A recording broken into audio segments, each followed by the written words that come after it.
అంశము ఏదైతే రైతు రుణమాఫీకి సంబంధించి డిస్కషన్ చేసే క్రమంలో 2023కి అంటే కరెక్ట్గా ఎలక్షన్లకు ముందు కొద్ది రోజుల ముందు జరిగిన రుణమాఫీ ఆ తర్వాత డేట్ని అంటే కట్ ఆఫ్ డేట్ని పెంచుతూ ఎప్పుడైతే రేవంత్ రెడ్డి ఒక అవకాశం ఇచ్చారో ఆ టైంలో తెచ్చుకున్న రుణాలు కూడా ఇప్పుడు మాఫీ అయిపోతున్నాయి. తద్వారా చాలామంది లబ్ధిదారులు పెరిగారు, వాళ్ళ లాభం జరిగింది. బట్ అదే సందర్భంలో రాష్ట్ర ఖజానా ఇప్పటికే కష్టాల్లో ఉన్నప్పుడు ఆ డబ్బులు ఇవ్వడం ద్వారా అది రాష్ట్ర ఖజానాకు మంచిది కాదు అనే విధంగా కూడా కొంతమంది కొన్ని కమెంట్స్ చేస్తున్నారు. దాన్ని ఎలా చూడాలంటారు? ఇప్పుడు దేశంలో అర్బన్ ఓరియంటేషన్ ఒక ఆలోచన ఉంది, రూరల్ ఓరియంటేషన్ ఒక ఆలోచన ఉంది. అసలు వ్యవసాయ రంగానికి రుణాలే రద్దు చేయొద్దు అనేది మదిలో ఉన్నటువంటి విషయం కేంద్రంలో ఉన్నటువంటి ప్రభుత్వాలకు. అది బీజేపీ అయినా కాంగ్రెస్ అయినా ఎప్పుడైనా కేంద్రంలో ఎకనామిస్టులకు మరీ వ్యతిరేకత ఉంది. ఎందుకంటే బ్యాంకులకు కూడా మీరు చూడండి, గత బడ్జెట్ లో నిర్మలా సీతారామన్ 25 లక్షల కోట్లు మేము రుణాలు ప్రతిపాదించాం వ్యవసాయ రంగానికంటే బ్యాంకులు 88% జస్టిఫై చేసినాయి. మిగతా అన్ని మళ్ళీ వడ్డీ వ్యాపారం తగిలిపోయారు రైతులు. ఎందుకు బ్యాంకులు అట్లా చేసినాయి అంటే బ్యాంకులు నమ్మవు, ఇది అనార్గనైజ్డ్ సెక్టారు, వీళ్ళు రీపే చేయలేరు, రాష్ట్ర ప్రభుత్వాలు అడ్డం వచ్చి మేం పే చేస్తాయి అంటాయి, చేస్తామంటారు కానీ వాళ్ళు చేయరు, 2-3 ఏళ్ళు పడుద్ది, బ్యాంకులు దివాలా తీస్తాయని చెప్పేసి నమ్మరు. ఇది అనార్గనైజ్డ్ సెక్టారు, వర్షాల మీద ఆధారపడింది, దీనికి గ్యారంటీ లేదని డిస్కరేజ్ చేస్తారు. అటువంటి పరిస్థితుల్లో ఇవాళ వ్యవసాయ రుణమాఫీ అనేటువంటి పెద్ద టాస్క్. రైతు భరోసా కానీ ఏదైనా ఒక్క అమెరికాలు తప్ప ఎక్కడ భారతదేశం లేదు. అమెరికాలో 50% సబ్సిడీ ఇస్తారు, రైతుల ఖర్చు ఇస్తే కూడా గత 10 ఏళ్లలో అక్కడ 20 లక్షల మంది రైతుల నుంచి 10 లక్షల మంది తగ్గిపోయారు, చేయట్లే వ్యవసాయం. 50% సబ్సిడీ ఇస్తే కూడా. కాబట్టి మన దేశంలో ఏ రాష్ట్రం లేదు. తెలంగాణ రాష్ట్రంలో పొలిటికల్ కాంపిటీషనా లేక కేసీఆర్ యొక్క పొలిటికల్ విల్లా, ఏదో రైతు బంధు ప్రవేశపెట్టారు, ఇది అందరూ మంచిది అన్నారు. ఇవాళ ఎవరు కూడా దాన్ని వ్యతిరేకంగా రైతు బంధు మంచిది కాదు అని ఆనాడలే. ఇవాళ కాంగ్రెస్ ఇచ్చే రైతు చేసుకుంది. ఎస్, అందుకని ఇవాళ రైతు భరోసా ఇవ్వచ్చు కానీ రైతు రుణమాఫీ అనేది ఇంకా ఎగనిస్ట్. ఆ ఆర్గనైజ్డ్ సెక్టార్ ఉన్నటువంటి ఎకనామిస్టులు మొత్తం కూడా ఏ సలహాదారు కూడా ఇవ్వరు. తర్వాత ప్రధానమంత్రి కూడా అప్పుడప్పుడు విమర్శిస్తున్నాడు, ప్రాంతీయ పార్టీలు 2 రకాల నష్టం చేస్తున్నాయి దేశానికి. ఒకటి వారసత్వ రాజకీయాలు చేస్తున్నాయి, 2 ఆ పాపులర్ స్కీమ్స్ ఇంప్లిమెంట్ చేస్తున్నారు. రైతులు రాష్ట్ర ప్రాంతీయ పార్టీలు పాపులర్ స్కీమ్స్ ఇంప్లిమెంట్ చేయడం వల్లే దేశం దివాలా తీస్తుందని కూడా అంటున్నాడు. ఇది అటువంటి పాపులర్ స్కీమ్ కిందకే వస్తుంది. అయినా ఇవాళ వ్యవసాయాన్ని నిలబెట్టుకోవటానికి, వ్యవసాయ ఉత్పత్తి పెంచడానికి ఇది ప్రొడక్షన్ లింక్డే కాబట్టి. ఎందుకంటే డెట్ సర్వే చేస్తే 78% మంది దేశంలో రైతుల్లో అప్పుల భారంలో ఉన్నారని తేలింది. కాబట్టి ఇవాళ 5 ఎకరాల లోపు ఉన్నటువంటి వాళ్ళకు, ఆ డెట్ ఇన్సూరెన్స్ ఉన్నటువంటి వాళ్ళకు, అంటే ఆ 78%కి వీళ్ళకు దగ్గర పోలికలు ఉన్నాయి. వీళ్ళే వాళ్ళు, వాళ్ళే వీళ్ళు. కాబట్టి వీళ్ళని ఆదుకోవటం న్యాయం.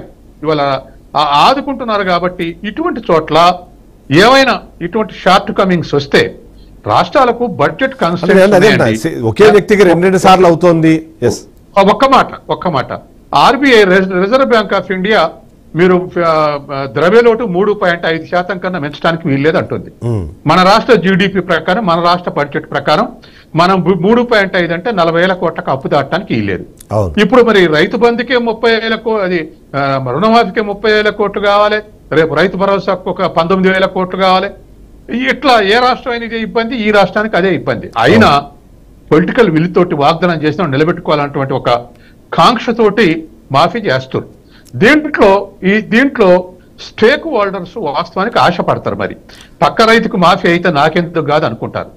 పక్క రైతు 20 ఎకరాలు ఉంది, వాడికి అయింది, నాకు రేషన్ కార్డు లేదంతా నాకెందుకు కాలేదు అనుకుంటారు. ఒక అటెండర్ కు 400 సంవత్సరానికి 3-4 లక్షల జీతం వస్తే 2 ఎకరాలు ఉంటే నువ్వు ఇన్కమ్ ట్యాక్స్ పే చేస్తున్నావు కాబట్టి కట్టదంటే 50 ఎకరాల భూస్వామికి మాఫీ అయింది, అటెండర్కి ఏం కాదు. కాబట్టి ఇటువంటి క్రైటీరియాలన్నీ కూడా తీసేసి నేను అనేది ఏమిటంటే ఈ రిజర్వేషన్స్ అన్ని మళ్ళీ ఎలక్షన్లకు వాగ్దానం చేసేటప్పుడు ఏ పార్టీ అయినా, కాంగ్రెస్ కాదు ఏ పార్టీ అయినా 5 ఎకరాల లోపల రైతులకు రుణమాఫీ చేస్తామని క్లియర్ గా చెప్పేసేయండి. మిగతా వాళ్ళు ఆశపడరు. అందరికి చేస్తామని ఇప్పుడు కొందరికి చేస్తే అందరికి చేస్తామని అడగనటువంటి వస్తుంది. రెండోది, పొలిటికల్ పార్టీస్ ఎవరు ప్రతిపక్షం ఉన్నా మాక్సిమం స్ట్రెంత్ కు ఇవ్వాలని చెప్పేసి డిమాండ్ చేస్తాయి. అది పొలిటికల్ డిమాండ్. రేపు బీఆర్ఎస్ కూడా, రేపు కాంగ్రెస్ కూడా ప్రతిపక్షం ఉంటే అందరికీ ఇవ్వాల్సిందని డిమాండ్ చేస్తుంది. కాబట్టి పొలిటికల్ పార్టీస్ డిమాండ్స్ అన్నిటిని సర్వ్ చేయాలంటే మన రాష్ట్ర బడ్జెట్ సరిపోతుంది. మరి మనం ఎందుకంటే బీఆర్ఎస్ పై కాంగ్రెస్ వచ్చినంత మాత్రాన, కాంగ్రెస్ పై బీఆర్ఎస్ వచ్చినంత మాత్రాన రాష్ట్ర రెవెన్యూ అకస్మాత్తుగా పెరగదు. పోయినసారి 2,70,000 కోట్లు బడ్జెట్ ప్రవేశపెట్టారు, 2,11,000 యాక్చువల్ ఎక్స్పెండిచర్ అయింది. అవును. ఇక కేంద్ర ప్రభుత్వం 41,000 గ్రాంట్లు ఇస్తుంది, సాయం చేస్తుందని బడ్జెట్ లో ప్రతిపాదించారు. చివరికి మార్చిలో లెక్క తీస్తే 9,000 కోట్లు ఇచ్చారు. 30,000 కోట్లు తగ్గిపోయినాయి.